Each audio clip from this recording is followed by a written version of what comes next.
A warm welcome, everyone, to Amazing You. I am your host, Rani Thanakodi. I am a hypnotherapist and also a Mars Venus life and relationship coach and astrologer. I help women and men who feel stuck in their lives to overcome their emotional and physical issues by using a rapid and innovative hypnotherapy method to get rid of those issues so that they live a fulfilling life and relationships without spending years in therapy. Hello, everyone. Today we have the great honor to introduce you to James MacNeil. He's the real love guru from Toronto, Canada. He's the founder of Verbal Aikido and Pure Intelligence. He's the #1 international best-selling author, speaker, coach, and consultant. And he has shared the world's biggest stages with Tony Robbins, Les Brown, Jack Canfield, Deepak Chopra.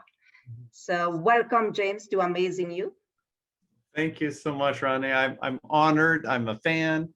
I love what you do. I love that you care so much about people and you're making a beautiful difference. So I'm honored to be a part of it. Thank you. And thank you for you taking the time. I know you are very busy. I really, really appreciate the time you are taking to share with us today on the topic on forgiveness. So I'll let you share. Please go on, James. Tell us a bit more about forgiveness. Why is forgiveness so important? Thank you. Thank you. So my work is pure spiritual intelligence. So it's a metaphysical success philosophy, how to live your best possible life as your best possible self. My premise, the thesis, is that our lives are more impacted by our spiritual intelligence than our emotional intelligence or our IQ, traditional intelligence. I believe the spirit world is far more powerful and present than most people give it credit. And when people want to live their best possible life, their dream life, if you will, they want to make an impact, they want to change the world. The things that can hold people back and stop people are beliefs they have about themselves, beliefs they have about what's possible. They move into fear, they move into frustration, rather than stay in the flow of the miraculous. So for me, what I really prioritize with people is to understand that in the physical world, we measure strength by how much we can lift. In the physical world, I can lift this much, or I can lift, 5 of these. But in the spirit world, power, strength is measured by how much you can let go. Not how much you can lift up, but how much you can let go. Why? Because these things can hold us back. Anger, bitterness, resentment, hatred, loathing.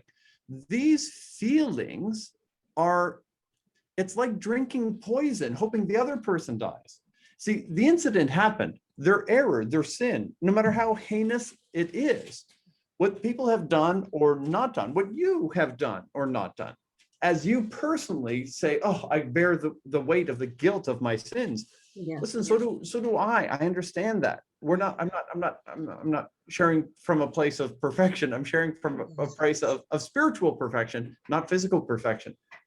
So my strong encouragement is to realize that as long as I hold on to these negative emotions towards myself and others, I'm not only drinking poison, hoping someone else dies, or I'm moving into self-sabotage, but I'm also holding on to heavy weight, so I can't fly into my best possible life. So forgiveness is absolutely essential. Our universe is based on grace, right? If I scratch my hand, it's going to heal itself. Well, yes. How weird is a universe that's based on grace, based on forgiveness, based on restoration, reconciliation? It's the way the universe is made to work, and we all need some forgiveness. Thank you. Thank you so much. And is there any method that you would suggest that we can use to forgive? Yes, 100%. So I have a program called the 30-Day Miracle Challenge, and we actually spend time on this. Right. One day, but then in a sense, we have 28 days of working on this. And what I suggest your viewers do is create a list of all the things for which I may be holding negative emotions. So I may be. And so what I'm asking you to do is write a list of all the things. I'm still mad at my 5th grade teacher, or mad at myself over that sin, or those people, the environment, the culture, God, even, whatever, whomever, whatever I may be holding negative energy towards, create a master list. Then I suggest you write a forgiveness letter. And forgiveness letters, you'll want to put all the yuck onto the paper. Like, I hated it. It was the worst thing ever. You should be beaten up for what you've done, or whatever toxicity. Get it out of your soul, out of your person, onto the paper. Let the ink bear the weight, and then burn that puppy. Forgive them. Put it on there. Say, I forgive you. You don't deserve forgiveness, but I'm forgiving you. Not because I want you to be free of responsibility. I want to be free of toxicity. Okay. Put it on that paper and burn that puppy. And I found this to be the most powerful process for which people can move on. The full process is called the purification process. It's one of the modalities I work with people on. Thank you, James. And is there a story that you can share with us about a time when you found it difficult to forgive and you had to forgive somebody? Yeah. Yes, I'm quite embarrassed about the story that came to mind, Ronnie. Okay. Thank you very much. I had a business situation go bad. I hired someone I shouldn't have hired, trusted them way more than I should have trusted them, and I put them in a very powerful position in my company. Wow. And I was on the road 20 days a month, which means I'm on an airplane or on a stage somewhere in the world 20 days a month. I'm building a national business, international business, global business, and multiple businesses, and I had one person overseeing it all. Month after month, I kept asking for more data, more, what's going on? Long story short, my money went missing, the jobs didn't get done, he disappeared, and my bills weren't paid, and I was left with a horrific mess. And I wanted to get justice. I was so angry. So I looked at legal. I would have won any legal case I decided to do. I decided not to go that route. I decided to forgive, and I went through, I don't know how many pieces of paper I burned, Ronnie. Right. I'm responsible for a whole tree on that one. And I thought I was done. I thought it was over. And then I saw him in a public place. And the worst part is I just heard a lesson, someone else teaching forgiveness. And I was like, yeah, people need to know how to forgive like me. I'm the best. I've forgiven everybody. And within minutes, I see that man and I wanted to attack him. And I thought, come on, James. I thought we dealt with this. Yes. And Ronnie, what I realized was it wasn't gone. And the reason it wasn't gone is I hadn't forgiven myself for my part of that story. I hired him. I didn't do a backup check. I didn't demand the records. I didn't demand accountability and oversight. I am responsible for letting that wolf into my henhouse. I am responsible for not taking better care of my business. I've been entrusted by divine love with authority, with power, with wealth, with clientele, with insights.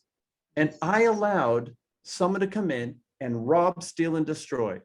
And I was more responsible than he was. He was just being himself, if that's the kind of guy he is. Yes. I'm the one I needed to forgive. And once I forgave myself, all of a sudden, the forgiveness of him was successful. But I couldn't let go of him until I can let go of me. That's one of my most powerful memories of the forgiveness process. And how did you manage to forgive yourself? What did you do to forgive yourself? Well, I had to face it. Step one was face it. Okay. All the anger I was aiming at him was actually misplaced. I was transferring my anger of myself unconsciously onto him. And so once I saw, whoa, wait, James, you did this. You hired him. He was just being himself. The moment I saw my responsibility, everything began to change. Okay. And then it was with humility that I had to face the fact that I'm guilty, because I was putting responsibility of those funds before I made him responsible for them. Before I trusted him, it was my job. And I didn't behave responsibly. And I'm the one I was mad at. And so once I realized that, forgiving him was easy because he's just being himself. I found out he went and did it to someone else after me. But that's not mine, that's his. I'm responsible for my life. Yes, and I'm responsible for living with a clean slate. And so once I realized it was my responsibility I was upset about, I was able to let the whole thing go and move on with wisdom. Yes. And without that, I would have kept thinking he's the bad guy and I would have went on and made the same mistakes. But by being responsible, I said, okay, James, get better at these things. And so it turned into a great blessing. Right. Thank you. So it's about taking responsibility for our own life when we forgive ourselves. That's what it is. 100%. Yeah. You know it. Thank you, James. And James, what is the mantra that you have that have kept you in challenging times? I love that. Thank you. I have a mantra that I use that is intellectually challenging, but spiritually powerful. And I believe it's 100% accurate. And here's the phrase. I say, everything is perfect and everything is improving. What I mean by that is, rather than me moving forward with anger, bitterness, resentment, any kind of negative energy toward the past, I want to be at peace with my past. I want to say, everything that happened before today happened for a reason to make me a unique person who can touch the world in a way that only I can. So everything leading up to this moment is perfect. Everything's perfect. I'm not behind schedule. I'm not off target.